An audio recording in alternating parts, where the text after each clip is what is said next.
Assalamualaikum warahmatullahi wabarakatuh. Perkenalkan, nama saya Indah Dewi Putri Paransa. Saya mahasiswa pasca sarjana tahun 2024. Video ini saya buat untuk memenuhi tugas mata kuliah Qawaidul Fiqhiyah yang diampu oleh Bapak Profesor Dr. Ahmad Rajafi MHI. Nah teman-teman, saya akan menjelaskan tentang 5 kaidah fikih dan bagaimana implementasinya di kampus multikultural. Dalam khazanah keilmuan Islam, ilmu fikih tidak hanya disusun berdasarkan dalil-dalil teks Al-Quran dan hadis, tetapi juga dirumuskan melalui perangkat metodologi yang kokoh dan sistematis. Salah satu perangkat metodologis itu adalah Al-Qawaid Al-Fiqhiyah, atau dikatakan dengan kaidah-kaidah fikih yang menjadi prinsip dasar dalam menetapkan hukum atas berbagai peristiwa kehidupan. Nah, dari sekian banyak kaidah yang dirumuskan oleh para ulama, terdapat 5 kaidah utama yang disebut sebagai Al-Qawaid Al-Kulliyah Al-Kubra, yaitu kaidah ini bersifat menyeluruh dan universal dan mampu mencakup berbagai cabang hukum Islam, baik dalam ibadah, muamalah maupun munakahat. Nah, kelima kaidah tersebut adalah yang pertama, al-umur bil maqasidiha, yang artinya segala sesuatu tergantung pada tujuannya. Nah, kaidah ini mengajarkan bahwa nilai suatu amal ditentukan oleh niat yang mendasarinya. Dalam ibadah, niat menjadi penentu keabsahan, sedangkan dalam muamalah, niat bisa menjadi pembeda antara tindakan mubah, wajib, atau haram. Niat juga menjadi penentu pahala. Oleh karena itu, Islam sangat menekankan kebersihan hati dan kejelasan maksud dalam setiap perbuatan. Nah, kaidah ini bersumber dari hadis yang populer, yaitu innamal amalu binniyat. Sesungguhnya setiap amal tergantung pada niatnya. Lalu yang kedua ada al-yakin la yazulu bi al-syak. Itu artinya keyakinan tidak hilang karena keraguan. Nah, kaidah ini menjadi pedoman dalam menetapkan hukum di tengah keraguan.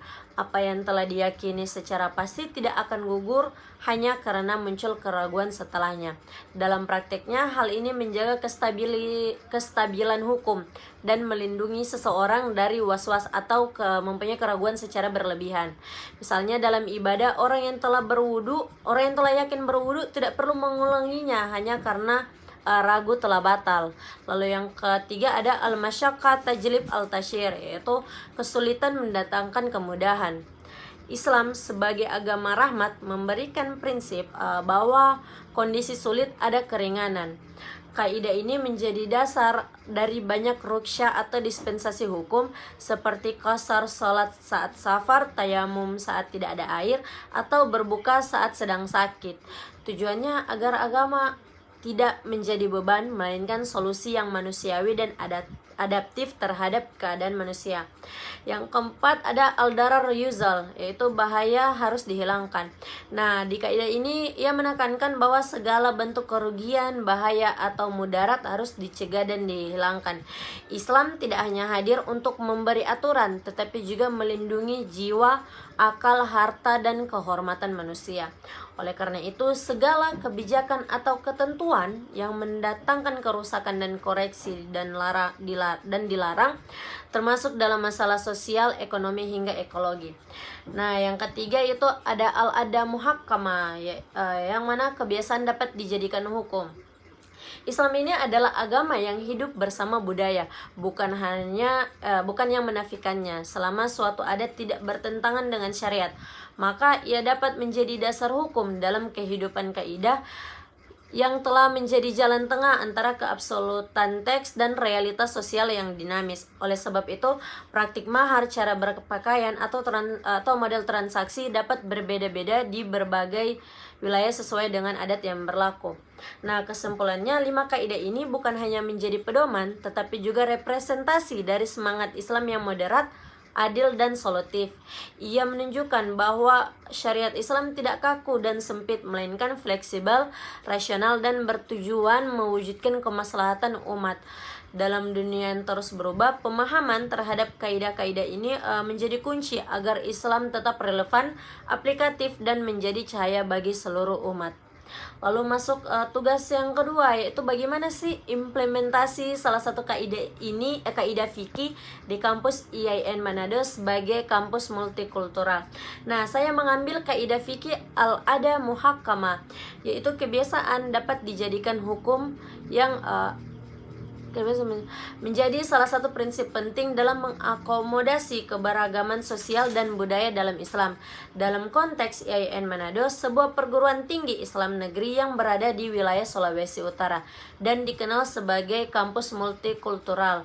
Kaidah ini sungguh sangat relevan untuk menjembatani praktik keagamaan Islam dengan kearifan lokal yang telah mengakar kuat di kehidupan masyarakat.